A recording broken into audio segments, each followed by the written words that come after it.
하나님 말씀 마태복음 6장입니다. 마태복음 6장 21절에서 24절까지 보도록 하겠습니다. 6장 21절에서 24절까지 같이 읽겠습니다. 내 보물 있는 그곳에는 내 마음도 있느니라. 눈은 몸의 등불이니 그러므로 내 눈이 성하면 온 몸이 밝을 것이요 눈이 나쁘면 온 몸이 어두울 것이니 그러므로 내게 있는 빛이 어두우면 그 어둠이 얼마나 더하겠느냐. 한 사람이 두 주인을 섬기지 못할 것이니 혹 이를 미워하고 저를 사랑하거나 혹 이를 중히 여기고 저를 경히 여김이라. 너희가 하나님과 재물을 겸하여 섬기지 못하느니라. 아멘.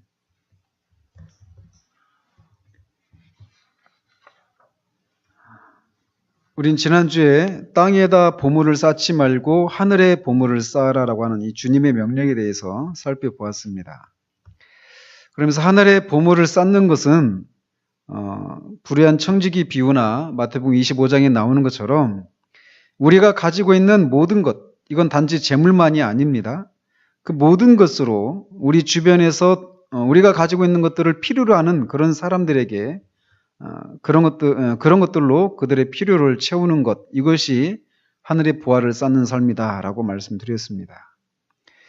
우리가 그렇게 살기 위해서는 우리가 이 땅을 지나가는 나그네이고 또 우리가 가지고 있는 그 모든 것들은 하나님이 잠시 우리에게 맡겨놓으신 그런 것들이라는 것, 즉 우리는 청지기에 불과하다라고 하는 것들을 기억해야 한다라고 말씀드렸습니다. 우리 사람이 다리는 땅에 발을 딛고 살아가지만 머리는 하늘 향해서 있는 것처럼 우리가 이 세상을 지나는 원리는 항상 이와 같은 것이야만 합니다. 나그네이고 청지기다라고 하는 이 생각을 우리가 늘 기억하면서 살아가야 한다는 거죠. 그런데 한편 우리가 알아야 할 것은 이렇게 이 땅이 아니라 하늘의 보화를 쌓는 삶을 살아야 된다라고 하는 이 명령을 받고 있는 사람들은 남에게 베풀 만한 여유가 있는 사람들에게 말씀하고 계신 것이 아니라는 거예요. 그럼 여유가 있는 사람들은 해당이 되지 않느냐? 이건 아닙니다. 여유가 없는, 남에게 베풀 만한 여유가 없는 사람들이라 할지라도 이런 삶을 살아야 한다라고 말씀하고 계시다라는 겁니다. 지금 우리가 읽진 않았지만 이 6장 25절부터 이렇게 보면은 너희가 뭘 먹을까, 뭘 입을까, 무엇을 마실까 이런 것들 가지고 염려하지 말라라고 얘기합니다. 즉 이 말씀을 듣고 있는 사람들, 이 명령을 듣고 있는 사람들은 다 이렇게 이 땅을 지나면서 무엇을 먹을까, 마실까, 입을까를 걱정하면서 살 수밖에 없는 그런 사람들이란 말입니다. 그런데 그들에게 지금 이렇게 땅의 보화를 쌓는 삶이 아니라 하늘의 보화를 쌓는 삶을 살라라고 이렇게 말씀을 하고 있다라는 거예요. 우리는 흔히 물질이든 또는 그 무엇이든 간에 우리가 무엇인가 넉넉하게 가지고 있어야만 다른 사람을 도울 수 있다라고 하는 생각을 가지기 쉽습니다. 그렇기 때문에 내일 먹고 마시고 입을 것이 사라질지도 모른다라고 하는 생각을 가지고 있고 가지고 있기 마련입니다. 그런데 그런 내일 뭘 먹을까 마실까 입을까를 걱정하고 있는 처지에 있는데 그런 상황 가운데 있는 나에게 있는 그 무엇을 누군가가 요구한다라면 그에게 그것을 주는 것이 쉽지가 않겠죠. 그죠? 그리고 이 나중에 어떻게 될지 모르기 때문에 많이 쌓아놓아야 한다라고 생각을 합니다. 그런데 우리 주님은 그렇게 염려할 수밖에 없는 상황 가운데 있는 사람들에게 땅이 아니라 하늘의 보화를 쌓으라라고 명령하고 계신 거예요. 왜 그렇게 당당하게 말씀하실 수 있는가? 그것은 뒤에서 나오지만 하나님 아버지께서 먹고 마시고 입는 문제를 책임져 주시는 분이시기 때문입니다. 그래서 이것에 대해서는 다음에 더 상세하게 살피도록 하겠지만 오늘 우리가 기억해도 한 가지만은 우리가 기억해만 합니다. 그게 뭐냐? 우리 안에서 혹시 가질지도 모르는 생각입니다. 즉, 내 코가 속잔데 어떻게 다른 사람을 도울 수 있단 말인가? 지금 당장 내가 먹고 쓰고 입고 하기에도 부족한데 라고 하면서 지금 그것을 필요로 하는 사람들을 돌아보는 이런 삶은 아직은 나한테는 해당이 되지 않는다. 이 생각은 설 자리가 없다라는 거예요.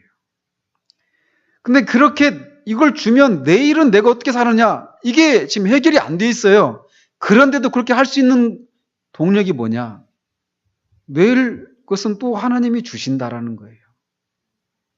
그러니까 이거는 결국 이런 삶을 사느냐 못 사느냐 이것은 신앙의 문제이지 그 사람이 얼마나 여유로운 삶을 살아가고 있느냐 아니냐의 문제가 아니다라는 겁니다. 그러시면서 주님은 우리의 마음은 땅을 향하든지 하늘을 향하든지 둘 중에 하나로 지향하기 마련이라고 말씀하십니다. 그러니까 우리의 마음이 어디를 향하고 있는가 이것이 우리의 삶을 지배한다라는 거예요. 그러니까 우리 마음속에 있는 생각이 우리의 삶을 통해서 드러난다라는 거죠. 그래서 우리의 마음이 땅을 향해 있다면 우리는 이 땅에 보화를 쌓기 위해서 노력할 것이고 또 그 반대의 경우라면 또 그렇게 마음에 있는 것처럼 그렇게 살기 마련이라는 것입니다. 이렇게 사람은 마음에 있는 것을 그의 말이나 삶을 통해서 드러나기 마련입니다. 그러니까 그의 삶의 흔적들을 보면 그 사람의 마음이 어디에 있는가 이거를 알 수 있다라는 거예요. 옛날 제 중학교 때 어떤 친구가 그런 얘기를 하더라고요. 집에서 담배를 피다가 들켰답니다. 엄마한테. 화장실에 담배를 피는데 엄마가 갑자기 문을 팍 열더래요. 깜짝 놀래가지고 나 안 폈어. 그러는데 연기가 막 나오는 거예요. 그러니까 아무리 나 안 폈어 해도 입에서 나오는 연기가 담배를 폈다라는 것을 말해주는 것처럼 나는 이 땅에 나는 마음을 두고 있지 않아. 나는 하늘에 마음을 두고 있어. 이렇게 말을 해도 그의 삶의 자리가 그의 마음속이 하늘에 있는지 땅에 있는지를 말해준다라는 거예요. 우리가 머문 삶의 자리는 우리의 마음에 무엇이 자리하고 있는가를 설명해 주는 것입니다. 그렇기 때문에 만일 어떤 사람이 그가 값지게 여기고 그의 마음을 두는 모든 것이 이 땅 위에 있다면 그의 모든 관심은 당연히 이 땅 위에 있을 것이고 그의 삶도 그런 것에 맞게 나타나기 마련입니다. 또 반대로 영혼을 향해서 일생을 살아가는 사람은 이 세상 것에 큰 가치를 두지 않을 것입니다. 귀한 것이 모두 이 땅에 있는 사람은 마지못해서 불평을 하면서 이 세상을 떠나게 될 것이지만 하늘을 생각하면서 일생을 보낸 사람은 기쁨으로 이 세상을 하직할 것이라는 거죠. 이렇게 우리의 마음이 우리의 마음이 있는 곳에 우리의 보물이 있다라고 하시는 이 주님의 말씀을 보면서 우리를 이렇게 돌아볼 필요가 있는 거예요. 그러시면서 주님은 우리가 왜 이렇게 좀이나 녹이 슬어서 우리의 보물의 그 가치를 망가뜨리고 또 도둑이 들어서 우리의 보물을 훔쳐가는 그런 일이 없는 하늘이 아니라 그런 일들이 일어나고 있는 이 땅에 보화를 쌓으려고 하는 그런 삶을 살아가는지에 대한 그 이유를 말씀해 주십니다. 그것은 우리의 눈이 어둡기 때문이다라고 하시고 계십니다. 22절과 23절에 눈은 몸의 등불이니 그러므로 내 눈이 성하면 온 몸이 밝을 것이요 눈이 나쁘면 온 몸이 어두울 것이니 그러므로 내게 있는 빛이 어두우면 그 어둠이 얼마나 더하겠느냐. 여기서 성하다라고 한 말은 이 말이 그냥 이렇게 온전하다, 성하다 이런 의미만 있는 것이 아닙니다. 문맥에 따라서 이 똑같은 이 단어가 다양하게 사용이 됩니다. 그래서 어떤 문맥 속에서는 너그럽다, 순전하다, 성실하다, 정직하다, 곧다 이런 의미로도 사용이 됩니다. 그런데 여기서는 몸과 관련해서 사용이 되고 있습니다. 성하다라고 이런 것이. 그래서 결국 이 단어의 그 의미는 성하다라고 하는 의미가 가장 적합하다고 할 수가 있는데, 주님이 지금 여기서 말씀하고 계신 것은 이것입니다. 눈이 몸의 등불이다라는 거예요. 이 말은 눈은 빛 그 자체가 아니라 그 빛을 받아들여서 우리의 몸을 인도하는 안내자와 같은 것이다 라고 말씀하고 계신 겁니다. 눈은 빛을 받아들이고 그것을 인식해서 우리 몸이 가고자 하는 방향을 제시해주는 역할을 해주는 안내자와 같은 것이라는 거예요.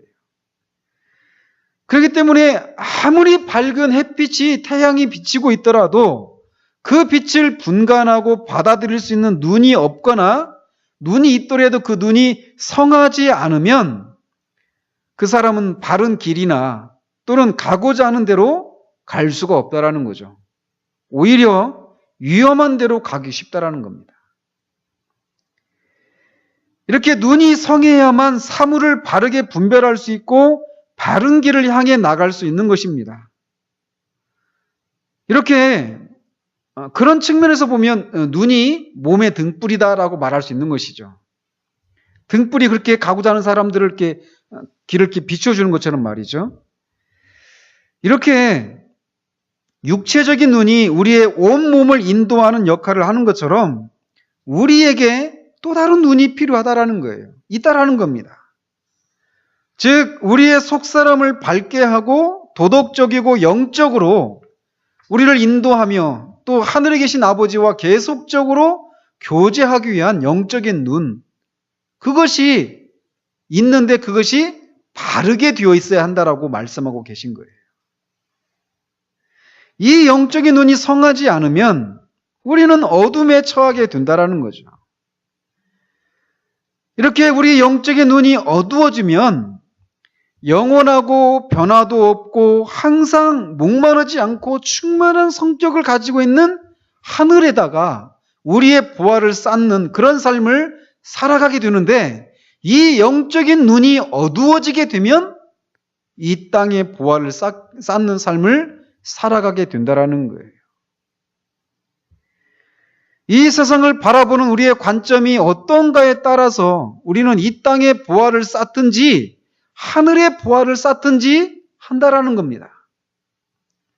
그러니까 지난주에도 말씀드린 것처럼 우리가 나그네로 이 땅을 지나가는 사람들이고 우리가 누리고 있는 이런저런 것들, 우리가 귀하게 생각하는 그 모든 것들이 우리 것이 아니라 하나님께서 잠시 우리에게 맡겨놓으신 그런 것이고 우리는 그것을 맡은 청직이다라고 하는 이 생각을 바르게 가지고 있지 않으면 그것을 필요로 하는 사람들에게 나누어주는 그런 삶을 살 수가 없게 된다는 거죠. 이것은 결국 우리의 생각이 우리의 마음을 주장하고 우리의 삶을 주장하는 것이다 라고 하는 것을 말해주고 있는 것입니다. 그러니까 우리는 말씀을 통해서 우리가 누구인지를 끊임없이 깨닫고 살아갈 필요가 있는 것입니다. 이렇게 우리의 눈이 어두워지면 우리는 이 땅의 보화를 쌓기 위해 살 것이고 우리가 가진 것을 필요로 하는 사람들을 향해서 너그럽지 않고 인색하며 그들의 필요를 채우는 일들을 하지 않음으로써 하늘의 보화를 쌓는 삶을 살지 못하게 된다는 겁니다. 그러시면서 주님은 24절에서 이렇게 말씀하십니다. 한 사람이 두 주인을 섬기지 못할 것이니 혹 이를 미워하고 저를 사랑하거나 혹 이를 중히 여기고 저를 경히 여김이라. 너희가 하나님과 재물을 겸하여 섬기지 못하느니라. 여기서 이 한 사람이 두 주인을 섬기지 못할 것이니 이렇게 말을 하고 있는데, 여기서 말하는 한 사람은 두 주인 중에 한 사람을 섬길 수 있는, 선택할 수 있는 그런 자유가 주어진 사람이 아닙니다. 섬긴다라고 하는 이 단어에서 노예라고 하는 단어가 나옵니다. 그러니까 여기서 말하는 이 한 사람은 선택의 자유가 있는 자유인이 아니라 선택의 자유가 없을 뿐더러 전적으로 주인의 소유인 노예를 가리키는 거예요. 그러니까 한 사람이 두 주인을 섬기지 못한다, 이 말은 아무도 두 주인에게 노예가 될 수 없다라고 하는 의미와 같은 것입니다.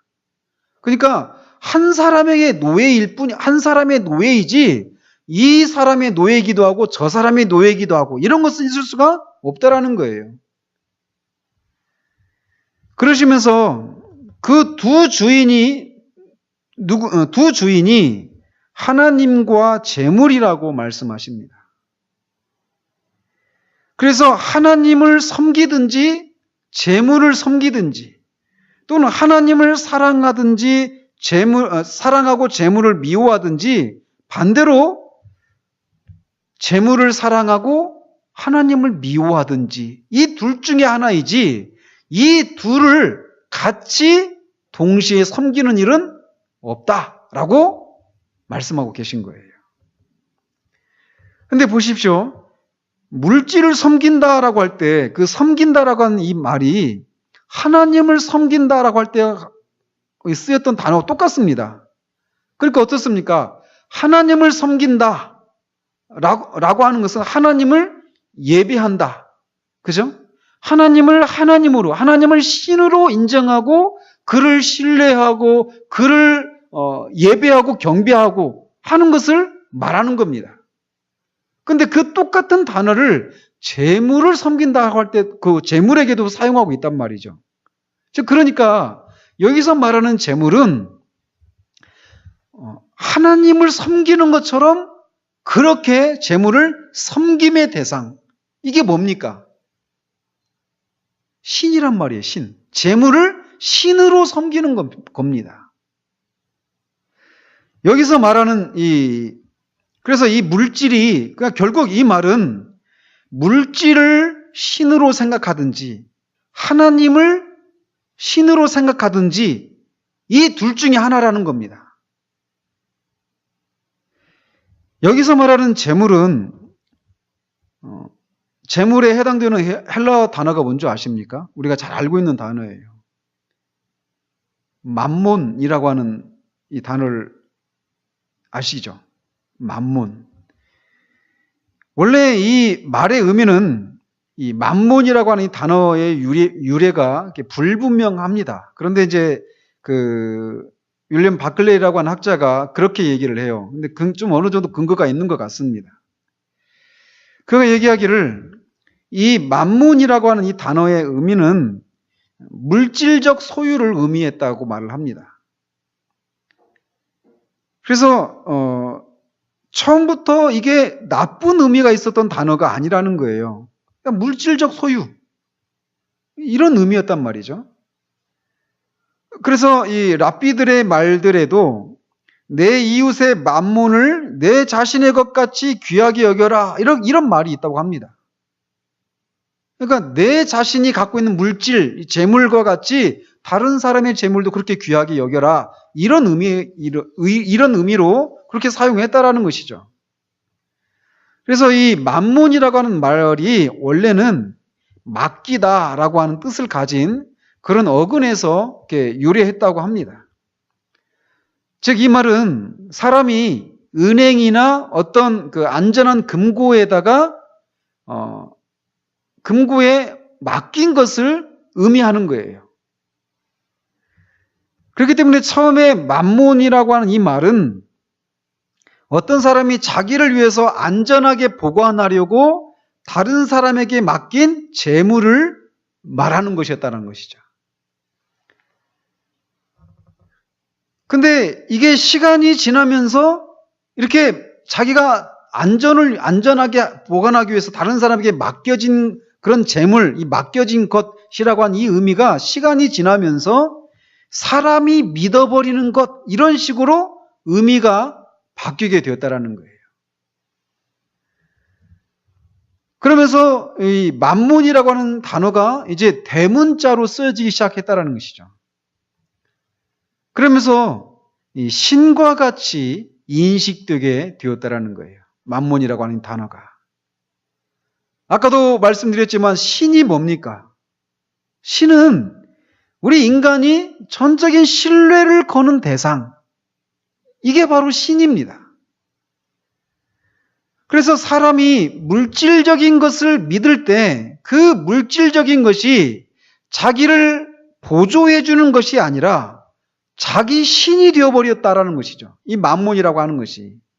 처음에는 그냥 이 물질적인 것, 재물, 그래서 내가 그걸 안전하게 다른 사람에게 맡겨놓은 것, 그런 정도의 의미였단 말이에요.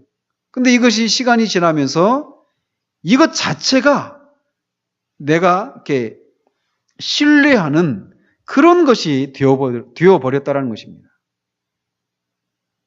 그런 과정을 거쳐서 만몬이 하나님과 경쟁하는 그런 신이 되었다라고 그가 얘기를 하고 있어요. 우리는 여기서 너무도 중요한 것을 대하게 됩니다.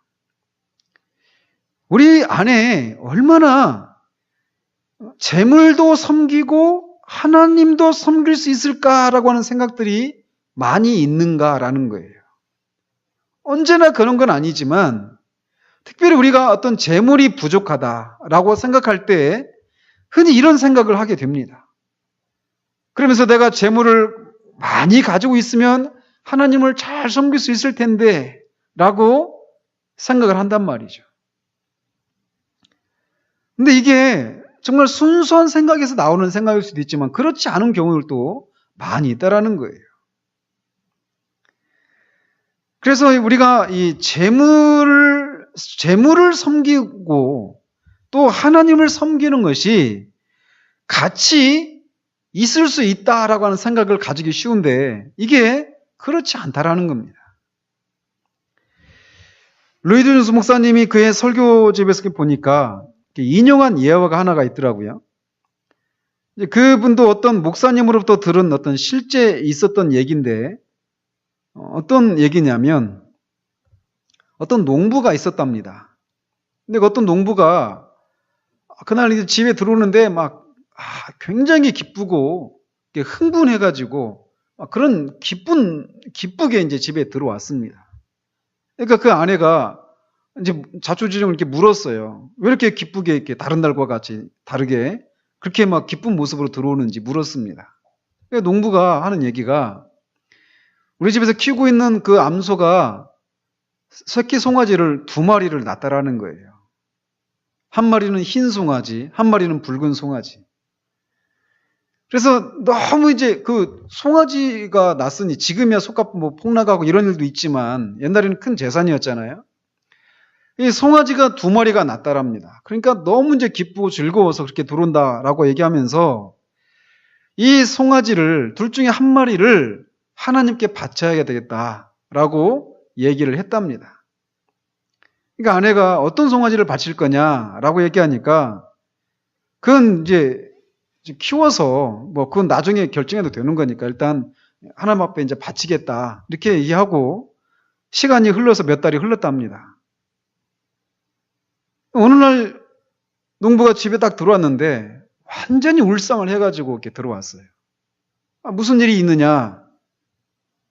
하나님의 송아지가 죽었다고 농부가 얘기를 하더랍니다. 아니 어떤 송아지를 하나님께 바칠 거니 결정도 안 했는데 어떻게 하나님의 송아지가 죽었다고 말하느냐? 오늘 죽은 송아지가 흰 송아지인데 내가 그 흰 송아지를 하나님께 바치려고 옛날부터 마음에 먹고 있었다고. 근데 그 송아지가 죽었다라는 거예요.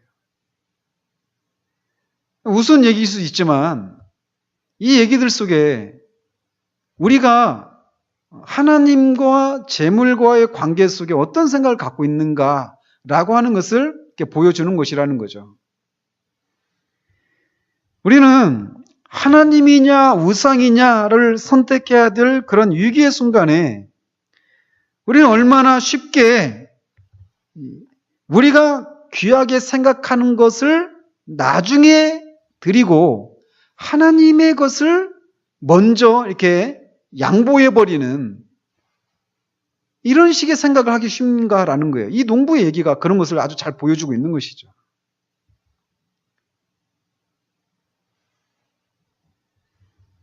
우리는 이 한 사람이 두 주인을 섬길 수 없다라고 하신 이 주님의 이 말씀을 아주 정말 무거운 마음으로 우리가 들어야만 합니다.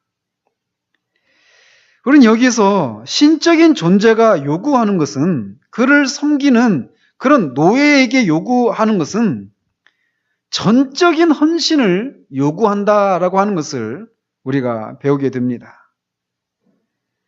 두 주인을 동시에 섬길 수는 없다라는 거예요. 이것이 구약의 모든 이스라엘의 역사가 증명하고 있는 것입니다. 그들의 역사를 살펴보면 항상 하나님은 선지자를 통해서 그들에게 이렇게 말씀하시는 겁니다. 너희들은 나를 떠나서 우상을 섬겼다라는 겁니다.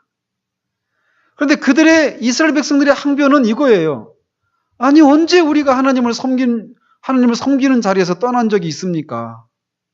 우리는 절기에 맞춰서 항상 주님을 섬기고 주님께 제사를 드려왔고, 지금도 그런 책망을 받고 있는 지금도 하나님을 섬기고 있는데요. 근데 주님의 판단은 너희들이 한 번도 나를 섬긴 적이 없다라는 겁니다. 왜냐하면 이스라엘 백성들은 실제로 하나님을 섬기는 자리에서 떠난 적이 없어요. 근데 문제는 그들이 바알이나 아세라와 같은 그런 우상을 섬기는 때가 있었지만 그런 때에도 여전히 하나님을 섬겼단 말이에요. 그러니까 그들의 입장에서 보면은 나는 하나님도 섬겼고 우상도 섬겼다. 이렇게 말을 하고 그래서 그렇게 항변하는 거지만 하나님의 입장에서 보면 그들은 한 번도 하나님을 섬긴 적이 없는 것이 되는 거예요. 왜냐? 하나님을 전적으로 섬기는 것이 아니면 그건 하나님을 섬기는 것이 아니라는 겁니다. 여기도 조금, 다른 것에도 조금씩 섬기는 것은 신적인 존재에게는 해당이 되지 않는다라는 거예요. 따라서 하나님을 마음과 목숨과 뜻과 성품을 다하여 섬기든지 반대로 재물을 그렇게 섬기든지 둘 중 하나이지 하나님도 조금 섬기고 재물도 조금 섬기는 이런 것은 가능하지가 않다라는 거죠. 우리는 하나님을 섬긴다라고 할지 모르지만 하나님은 그것을 기억하시지 못한다라는 거예요. 너희들이 나를 섬긴 적을 한 번도 본 적이 없다라고 말한다라는 것이죠. 그러니까 마태복음 7장에 있는 것처럼 주여 주여 하는 자마다 다 아버지의 나라에 들어갈 자가 없다라고 하시면서 그 마지막 날에 그렇게 하나님 앞에서 심판대 앞에 서서 내가 주님의 이름으로 권능도 행하고 귀신도 쫓고 병도 고쳐주고 선지자 노릇했다라고 하는데 주님이 나는 너희를 모른다. 도무지 모른다라고 말씀하시는 거예요. 그러니까 이것도 하고 저것도 하고 이것은 신앙의 영역에서 하나님 앞에서 설 수가 없는 것이라는 겁니다. 하나님을 사랑하고 중히 여기든지 재물을 사랑하고 중히 여기든지 둘 중에 하나라는 거예요. 둘 사이에 중간지대란 없다라고 주님이 말씀하시는 거라는 거죠. 그러면 우리가 하늘이 아니라 이 땅에 보물을 쌓는 삶을 살아가는 것은 하나님을 미워하는 것이고 하나님을 경히 여기는 것이 되는 겁니다. 또는 재물을 사랑하고 재물을 자신의 삶을 복되게 하고 윤택하게 해줄 그런 신으로 인정하고 그것을 섬기는 것이다 라고까지 말할 수 있는 것이라는 거예요.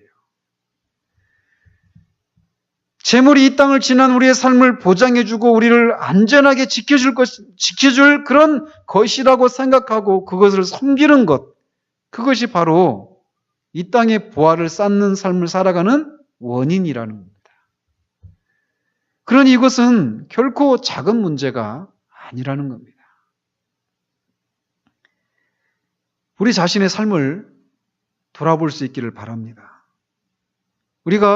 저도 마찬가지입니다. 하나님 앞에 그렇게 정말 내가 마음과 성품과 뜻을 다해서 하나님을 섬기고 있는가? 하나님과 경쟁의 대상이 되고 있는 그 많은 것들이 내 가운데 자리하고 있다라고 말할 수밖에 없는 그런 모습이, 그런 순간들이 우리 가운데 많이 있다라는 거죠. 하나님은 전적인 헌신을 우리에게 요구하십니다. 이 전적인 헌신을 할 수 있는 것은 뭐냐? 다음 주 우리가 살펴보게 될 것처럼 하나님을 신으로 생각하느냐, 아니면 그런 전적으로 우리가 하나님을 신뢰하고 그분의 이름과 그의 나라를 구하는 그런 삶을 살아가기에는 그분을 온전하게 믿지 못, 뭔가 좀 부족한, 온전히 신뢰하기에는 부족한 그 무엇이 있는 분으로 생각하느냐, 이것이 우리로 하여금 이 땅에 보물을 쌓는 삶을 살아가든지 또는 하늘의 보물을 쌓는 삶을 살아가든지 하는 그런 삶을 좌우하는 원인이라는 거예요. 한번 우리 자신을 돌아볼 수 있기를 바랍니다. 우리의 삶의 자리가 우리 마음에 무엇이 있는가를 보여줍니다. 우리가 가진 시간의 대부분을 어디에 쏟고 있는가? 우리에게 주어진 건강을 우리가 어디에다 쏟고 있는가? 우리에게 주신 재능을 어디에 쏟고 있는가?